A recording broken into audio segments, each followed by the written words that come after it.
We'll crack on. Mr. Ben Whitaker, how many times have you had the pleasure of speaking with me this year? Well, let's say 12 months. Let's say 12 months. Right? 3 times, I think. We've done 3, have we? Yeah, we've done a lot. Yeah, we've done this. Last time we did it in Dubai. Yeah. And then we've actually done the podcast. Oh, we've done our podcast, yeah, so a few times, yeah. Yeah. Well, it's an absolute pleasure. It's always a pleasure to see you and speak with you and doing wonderful things. How have you found the conference so far this morning? Absolutely loved it. Yeah, it's great. So delivering that unboxing ideas workshop is always good because new things come out of it and helping people frame their ideas and think about questions they need to ask. But yeah, and I got to speak about the culture of innovation, building a culture of innovation. That was pretty sweet. And hearing my good old mate Dan telling his stories around how AI is shifting everything and moving some stuff, as well as just meeting some cool people. That's the exciting bit. It's not just people from Romania, which is also amazing, but people flying in from all around as well. So to be part of it, it's been great. Yeah, and obviously you gave your keynote as well. How did that go? Yeah, I think it went well. So it's the first time that I've talked about building a culture of innovation. I used to be a sociology teacher. Most people know that I taught religious studies and philosophy, but I also taught sociology for a bit. So that was great because it helped us think about the culture that we need to build around innovation. So that's what I talked about, and talked about the pillars for building that. And there's a Lion King clip in there. So if there's a Lion King clip in there, it's always going to be good, right? Have you watched Mufasa yet? I haven't yet. We were supposed to go to the cinema to watch it, and turned out that the kids wanted to watch something else, so they got to watch Wicked, didn't they? So, but I'm not bitter about that at all. I'm not bitter at all. You should just put your foot down. I know. It's very good, by the way. Is it? Yeah. We've had the pleasure over the last probably 6 weeks of every car journey to school and every car journey back, just Spotify playlist. So nice. The girls just like 2 songs from it. So yeah, once you get the chance, maybe go on your own. Yeah, I might just do that. We got lots of good things we want to talk about, and you have brought some of these fantastic resources along with you, which we want to dive into. And I've got a strain of, let's say, scenarios for us to go through today, because we've had the pleasure of talking quite a bit, and we want to create something original and of value for the people who are going to watch and going to listen to this. So I'm going to give you some heretic questions. Okay. I'm going to give you some scenarios, and I've also got some more creative, funny ones. I'm going to start off with that one, just to ease us in. Okay. This sounds fun. We say. If you could invite any historical figure to an extraordinary dinner party in the Ideas Guy, who would it be? And what unconventional question would you ask them? I got asked this recently about who would you want to be at a dinner party with, and I find it difficult to make that one person. Or if it was 3 people they asked. I'm going to go a bit left field, and if I were to choose who I'd like to have a conversation with, I think Maya Angelou feels like the kind of person that I would want to speak to, because the life she lived was incredibly challenging, and the hope and optimism that comes out in the work that she writes. So I think it would probably be there. I'd like to go, and I suppose the question I'd like to ask her, which is quite a deep one, I think, is around how do you deal with the adversity and then turn it into hope.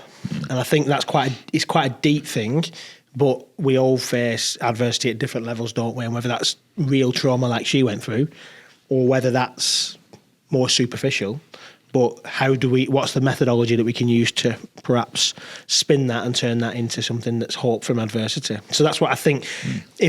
Off the top of head, that's where I would like to go. But I think there's hundreds of people I'd like to have a conversation with, right? It's hard, isn't it? That kind of one. There's so many good people. I was thinking about when you were talking then, who would I have? My obvious one, like Jonah Lomu. Yeah. Love to have that conversation, Jonah Lomu. For all sorts of reasons, right? Yeah. It's, but you could go any avenue, any different day, I imagine, give a different answer as well, wouldn't you? Yeah. One of the things we want to talk about, you've got here, these fantastic things, these ideas cards. Yeah. And I'm curious from it, in terms of, again, sticking with this, I want you to imagine that those ideas cards had a bit of a mischievous feature. Okay. And obviously, the questions are in there, the statements and then different ideas that come up with it. Which of those cards would you say would play a prank And what kind of, got the word here, shenanigans, would it get up to during that brainstorming session? Oh, so there's two different types of cards at the moment. So there's some more coming as well. But the orange ones are education focused. The other one that isn't here, the black one, is the main reflection one. That's because they've all sold out, right? It is actually, yeah. So one of the questions that I really love to ask, and I think it's a bit of a cheeky one, was when was the last time you asked a friend, colleague, stakeholder whether what you were doing was working for them? So that obviously in a business perspective is a market research, bit of customer segmentation and finding out that demographic data. But in an education perspective, it's going to be some student feedback, asking whether what's working for them. I think the cheekiness of that, which makes it a little bit, I quite like that concept, is that you'd get the answer to that question and not realise that people have been asked. So doing it in a way that you weren't asking for it and they had to tell you, it was done in a cheeky way where that question was asked about you and the work that you did whilst you weren't there, and see if you get a different answer than if you'd asked it. Yeah. I'm just curious, would I ask my wife that question? Well, there's certain times we don't want feedback, right? This is true. Is what I'm doing working for you? No, I already know the answer. I already know the answer to that one. She's not going to watch this, so it's fine. She might not be surprised if she did.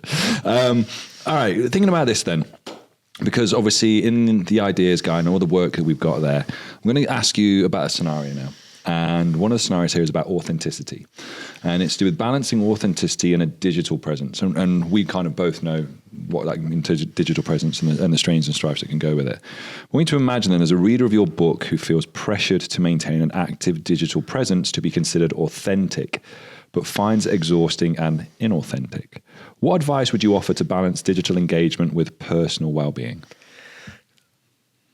Well, I love that, and it's kind of a theme in some of the stuff that we've talked about in the book, and obviously some of my broader training that I do around digital marketing and storytelling. I think the key bit is about staying true to who you are, and therefore if there's a level of inauthenticity in that space, then there needs to be a stop and a pause. That would be my first thing, is that stopping and pausing and getting perspective would really be the place to start. So whether that's an introspection and feeling like if it's not working for you, why is it not working for you? What are the challenges there? What are the expectations you've put on yourself? Wherever them expectations come from. One of the questions is, who are you trying to prove something to and why? So that idea of, is there a innate space to try and prove something to your younger self, to an ex-partner, to your parents? So asking that question of introspectively, but also prospectively from other people. This is what I'm thinking I need to do. What do you perceive in that space? And tied to that is about that lack of comparison, which I find difficult, and I think most people find difficult because you never feel like you're doing enough. So there's this idea, and I talked about this in the keynote, about insatiability. It's all right, we don't want to settle, but then there's also a conversation of how do I balance that with being authentic and not driving myself into the ground. So I post every day on LinkedIn. I've made that a part of my cadence. I always make sure something goes out on LinkedIn. But the challenge there is, what happens if I haven't got something authentic to say? So rather than it being, I'm saying something just so I've got something to go on LinkedIn, I've flipped that conversation to say, okay, how do I make sure I've got enough things to put out on LinkedIn? If I've made a decision and a commitment to putting something out, and there's a reason for that, because you're building a personal brand and you're trying to engage people in that self-employed way, contractor and consultant way. But rather than saying I need to make sure there's stuff on there every day, I've flipped it and gone, how do I make sure there's enough stuff to go on there? Does that make sense? It does. Have you read the book Rich Dad Poor Dad? I haven't. It's on the shelf, actually. It's been there a while. Really good, actually. I've just finished listening to it just because it's easy for driving and doing. I find it much easier. And he asked a very similar question when he's saying, like, your kids come up to you and he said, I can't afford it. And he flips the question of, well, what can you do? How could you afford this? What would you need to be doing? Yeah. And I find it very similar. And it's a really good and powerful way. And he says this to actually engage your brain, to actually get you thinking, to problem solve. It's like, if I want something, I can't say I can't afford it. The question becomes, well, how can I afford this? Yeah. And I like what you said there about LinkedIn in terms of, how can I have something, or what I want to be doing, rather than I just need to. And what would people want to hear? Because obviously you're posting for yourself and for your own business and this and that and the other, but you want it to be something of value. Yeah.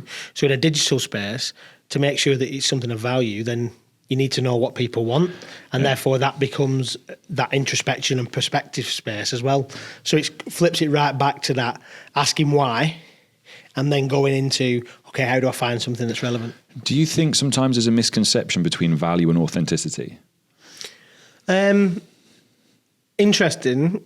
I heard somebody speak. I was speaking to somebody the other day, and they were talking about we often, particularly in education, we value what we measure. We like the outcome, the performance table, the grades, the numbers, the percentage, the number one school in X, Y. So we value what we measure instead of measuring what we value. So is there a disparity between value and authenticity? I think authentic is being true to values. So in my mind, that they are intertwined. You've got to know what your values are to be able to be authentic to them. If you don't know what your values are and what is valuable to you, interesting that the value of something versus values, the same words, but we don't always think about them in the same way. But what do we find valuable? Well, I find family valuable. I find going to the gym valuable. I find learning and writing and reading, I find that valuable because it's a value that I've put into my life. So being authentic has to be tied towards that. Yeah, and I think it's tying towards things internally is what I think about it. Because it's easy to go down that rabbit hole of just, here's one, let's go through like Rosenshine's principles. Loads of people talk about it. And if I repost something about Rosenshine's principles, in my mind and in others, it's like, well, that's not new. And there's a misconception of that's not authentic because it's not new. And often people assume that to be authentic, it has to be new. It's like, well, in my mind, I was like, well, no, it doesn't. It needs to be maybe a different way of viewing it or a different wording of it or something that allows you access into it that maybe you haven't done or seen. Because the reality is, an opinion, there's nothing original. And there's another word, a different word. There's nothing necessarily original out there. Like it's all been done, said, seen to some extent. It's our interpretation of it, I think, that adds authenticity. Yeah, I 100% agree. And in fact, that authentic assessment that you hear people talking about in the age of AI, a lot of the authentic literally means original and means yours, and you can prove that it's... I'm not entirely sure. I don't think there is anything new under the sun. And I also am absolutely aware that we are not individuals. We are the sum of the people that have come before us and our experiences. So therefore, true authenticity is the acknowledgement, in my mind, of being able to say, I am not myself, I'm not my own. I am a result of multiple people that have helped me become who I am. And I stand on the shoulder of giants type concept. But more than that, it's that ability to be transparent about that. And rather than trying to make out that you've come up with the ideas and it's your first thought and that you need to be the first mover and you need to be the X, Y, and Z, I think sometimes there's a movement towards true authenticity is realising that you are a sum of the parts. That's a good way to think about it, actually. And sticking with that about idea generation, I want to dive into this concept of digital dependency. Okay. So digital tools becoming more integral to idea generation and execution. Are we at risk of becoming overly dependent on technology, potentially diminishing our innate creative capacities? Well, it'd be no surprise that I think that those people who are worried about dependency probably don't have a good relationship with technology. So are we dependent on glasses? Well, or do we realise that it's a tool to help? Could we see without them? Yes. Can we see better with them? Yes. It's both a yes. The example I use quite a lot is around cooking. I'm going, where's he going with this? So for most people, they'll have an oven, or even worse, an air fryer in their house. Okay, all the rage. No, I'm not bad-mouthing air fryers at all. What I'm saying is that that's the evolution. Okay, so air fryers became a thing a few years ago, and lots of kitchens now have an air fryer. So I asked the question to a group of people the other day: if you cook it in an air fryer or in an oven, you cook your meal, your chicken in a oven or in an air fryer, is it cheating? And most people say to me, no. Says, did you catch the chicken yourself? No. Did you cook it on a open fire outside? No. Did you make that fire yourself? No. You found tools that helped you, and then you increasingly become dependent, and therefore it frees. This is the question. Then actually becomes a different question. What do we do when digital tools create time for us? Do we do more of the same? AI is one of those things, right? So AI helping us. What it creates more time for us. What do we do with that time? Do we do more emails, more meetings, more work, or does that then free us to do the things that we value and find important in life? So I suppose the conversation there is about digital dependency. We're always dependent on things. For some reason, people have got this challenge around it being a digital thing. We shouldn't become dependent on that. Well, we're dependent on a chair right now. We're dependent on glasses. We're dependent on, and I think it's just a new space. What I will say, to be honest, from it is that it needs to be an intentional decision. And I think a lot of what we do with digital is default. So we do it without thinking, and we don't always realise that there could have been an analog way to do that. There could be a different way to do that because we've been so used to it doing the thinking for us. I actually think these digital tools will enhance our creativity rather than diminish it. So let's keep along this sort of train of thinking then. And I want to talk about, I've got this one here, so many things. We'll talk about this. Yep. Okay. There are some wonderful, wonderful things taking place inside this book. And in terms of the framework that you've got, ideas framework, innovation, digital, education, authenticity, and strategy. Yep. Some people out there, critics maybe, may argue that such frameworks really oversimplify the complex process of idea generation and implementation. What would be your response to that? My response probably would be, that's cool. I totally understand that might be an oversimplification. It might be the way that you see a framework like that, even like a prompt framework in AI. Some people find that a little bit de-skilling. I actually believe it's a way in for a lot of people. So I realised that, and I've started to live my life by Linus Pauling's one of his quotes, and he's one of the only two people in the world ever to have received 2 Nobel Prizes, one in chemistry, one in peace. The other one was Marie Curie, who most people have heard of. But his quote was, the way to have a good idea is to have lots of ideas. So the conversation around a framework helps people generate lots of ideas that then they can dismiss if it's not relevant or useful, but also that skill of developing that. So them 5 things, actually the reason why I developed that as a framework or as an explanation was because my wife said to me, what do you do for a job? And I said, well, it's those 5 things. Yeah. That's what I talk about. That's what I help people do. And then that becomes what my ideas are around. So it works for me and it works for other people. And so if it doesn't work for those people, that's absolutely cool. Yeah. But I just think it's useful in some spaces. And speaking of name dropping people, someone that you got to meet and someone whose books I like, Matthew Syed, I'm going to take inspiration for a question then from his black box thinking. Like, how do you incorporate the concept of learning from failure into this ideas framework, ensuring that setbacks are viewed as valuable learning opportunities? Well, somebody said to me, you can learn, there's 2 ways that we learn. Either from your own failure or from others' failures, which I think is quite an interesting process. And what is it that you only ever learn from failure? I think you can learn from success as well, but that's maybe for a different time.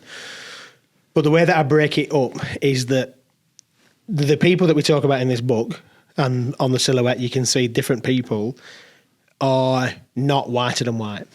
There's some people in there who, particularly currently in a political situation, you go, wow, I can't believe you've written about them in your book. People like Elon Musk and others like Steve Jobs, who, although he created some incredible innovation, he was a bit of a douche about doing it.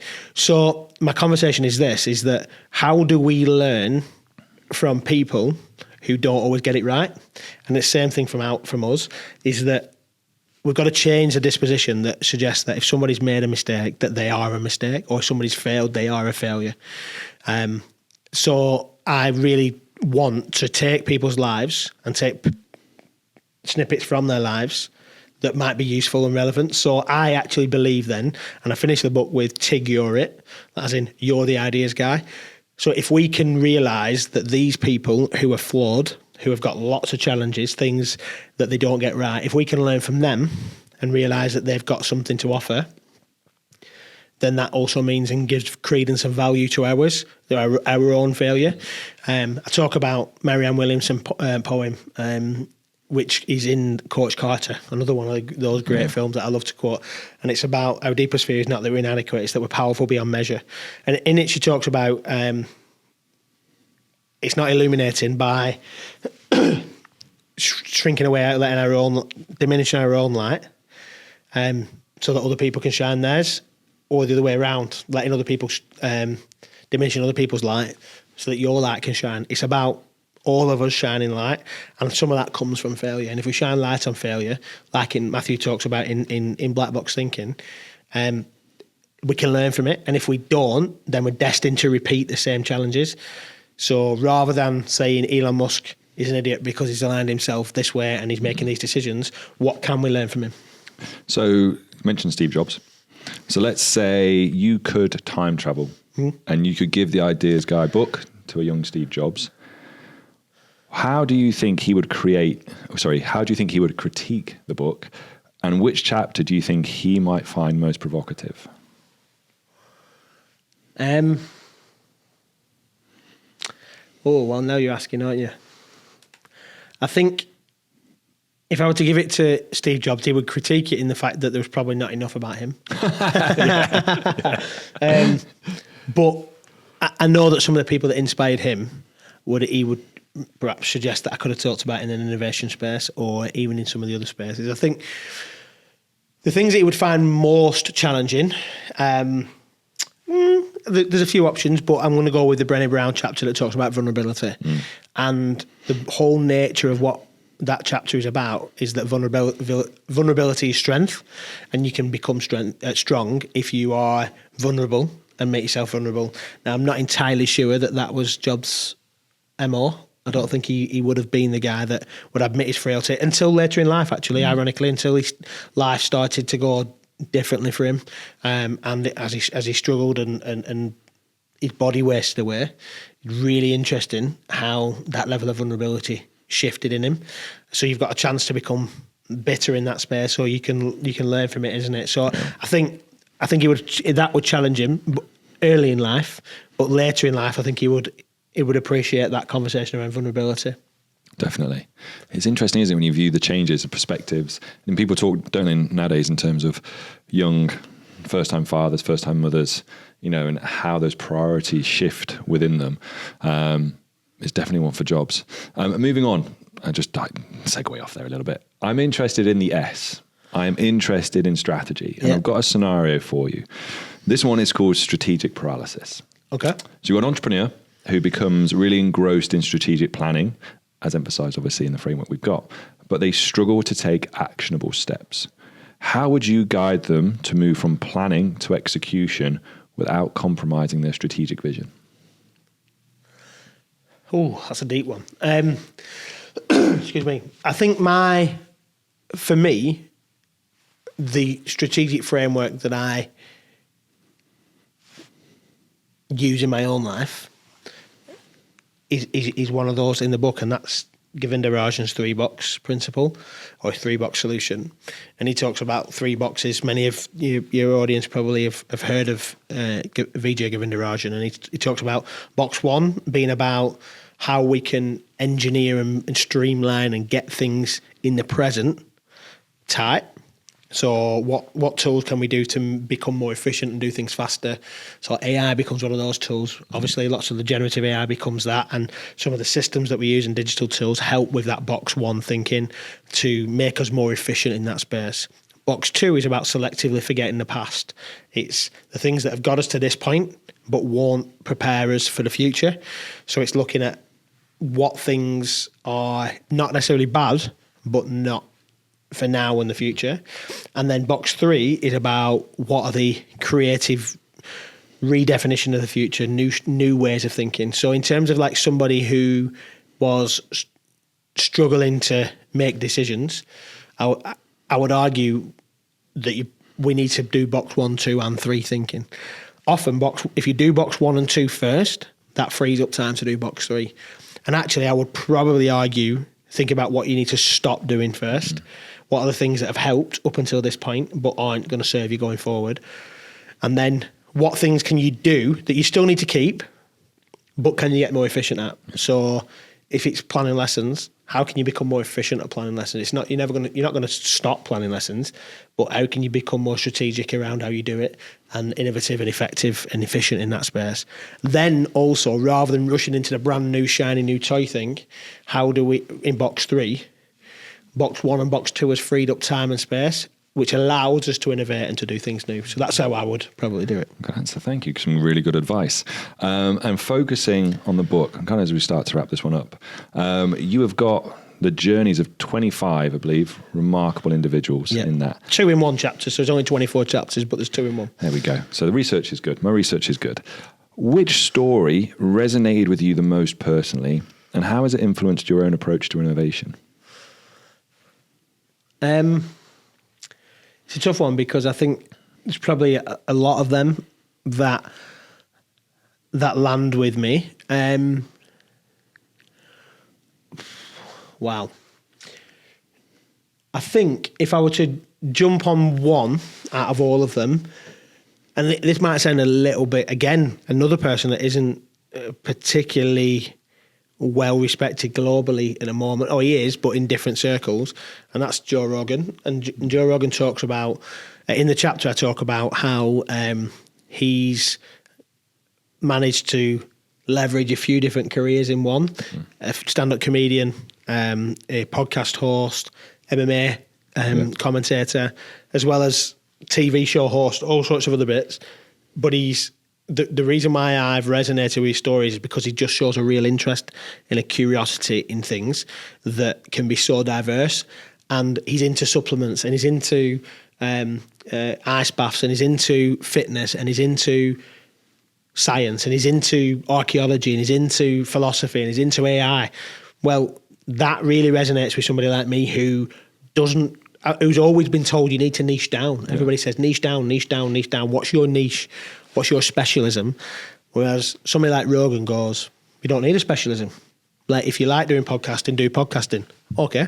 If you like writing books, write books. If you like trying to make people laugh, do that. If you want to be involved in combat sport, be involved in that.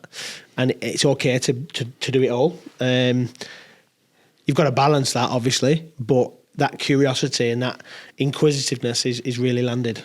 He's also, in his story. As well as the fact he's a dashingly good-looking bald man. No similarities. Well, I don't want to say that, but I have been mistaken for him a few times.